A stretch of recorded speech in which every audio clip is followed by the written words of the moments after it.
Hey guys, it's Sarah from Rocky Hedge Farm, and today I'm going to be taking you guys along and showing you how Timothy and I recently built the countertops for our new kitchen. Now, if you've been following our story, you may know that back in January we completely gutted our kitchen, and from there we put shiplap on the walls, we put in new windows, we also built and installed the Lily Ann cabinetry that we have now. And so today I'm going to be showing you guys how we built our countertops for less than $200. So back when we first put in our cabinetry, I really was unsure of what I wanted to use for countertops. I thought about butcher block, I had also thought about soapstone, and for a very temporary solution, we just took a piece of plywood that was 8 foot by 4 foot. We cut it in half and we screwed it to the cabinets. And again, this was just a very temporary solution. And so then I took chalk paint and I painted those countertops and put a wax over the top of it. And you can see there that we didn't even worry about it going all the way back to the wall because we knew this was a temporary situation. And the countertops looked beautiful. We used them every single day. They functioned well.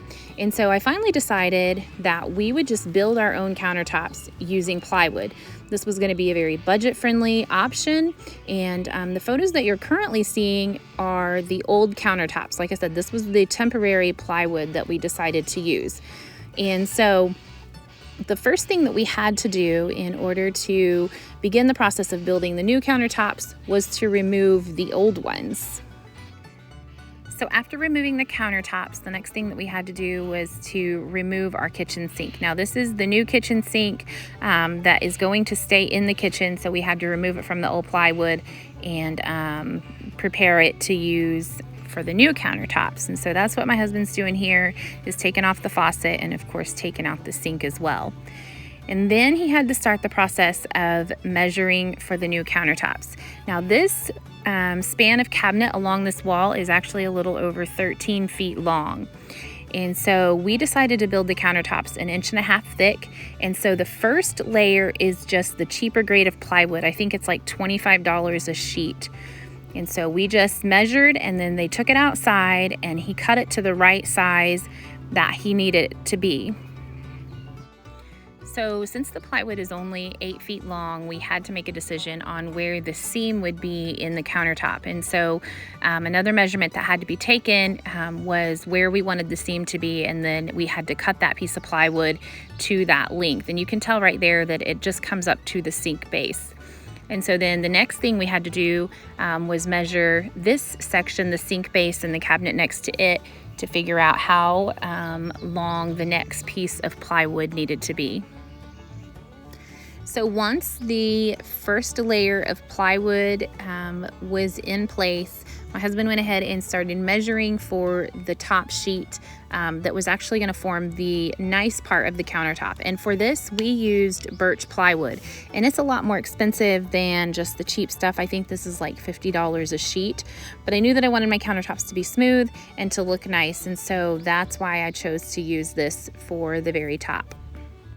To join the two pieces of plywood together, we used contact cement, and my husband put a layer on that cheaper plywood, and then we placed the nice birch top over the top of that. And what that did was it created a very tight seal between the two pieces of plywood. Now we also, of course, screwed the countertops down from underneath the cabinetry. There's actually a section to do that. But here you can tell that what he's trying to do is make sure that the countertops are very, very even. You want the edges to all be matched up, and then as well as along that seam. And so these are the two pieces of plywood together. And again, this makes 1.5 inch countertop.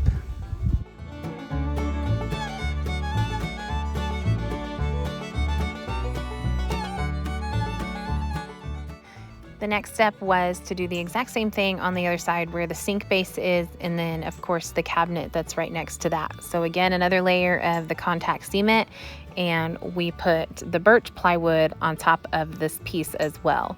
And then we started the process for cutting out the sink. I saved the template, and then we had to figure out the measurements on where we wanted it, and my husband made all of those marks and then used the saw to cut out for the sinkhole.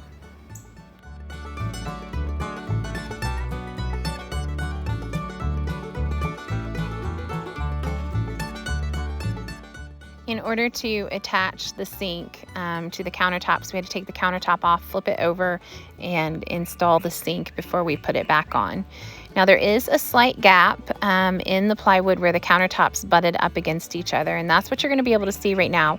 But I just used a wood filler and I filled that in and then sanded it several times to get it really smooth. With the countertops being so long, there was no way that we could avoid that gap.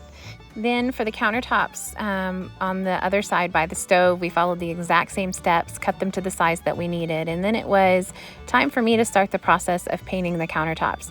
I ended up using a product by Minwax called Wood Effects, and I did multiple layers to get a really dark look on my cabinets. Now, you could use one coat and a lot of the grain would still show through, but I think I ended up doing 4 or 5 coats overall in order to get the solid black look that I was after. Now for the front of the countertops, that was a little bit trickier. I was unsure what I was going to do until I put a little bit of thought into this, and what I ended up doing was just taking the sander and sanding the front of the countertops down until they were really smooth. And then I took a wood filler and I filled in any of the small gaps or the cracks that I could see. And there were quite a few on the front, especially in the plywood, the cheaper stuff that was on the bottom. That was probably the part that I had to fill in the most. And then after that dried, I just took a sander over it again and got it really smooth. Then I just applied several layers of the Minwax Wood Effects to that front part of the countertop. Now for the finish on the top, I used a matte polyacrylic, and I would just suggest following the instructions that are on the back of the can. That's exactly what I did. This was definitely a multi-day task because of how much dry time there had to be between each coat, and sanding between each one as well. But again, I would highly suggest that you just follow the directions on the back of the can. For the backsplash, I took a piece of the birch plywood, which is the nicer stuff, and I trimmed it down, and I only used 1 piece, so that's just 3/4 of an inch thick. Put it in place and followed the exact same steps as I did for the countertop as far as painting it, filling in the cracks, and making it look the same as the countertop.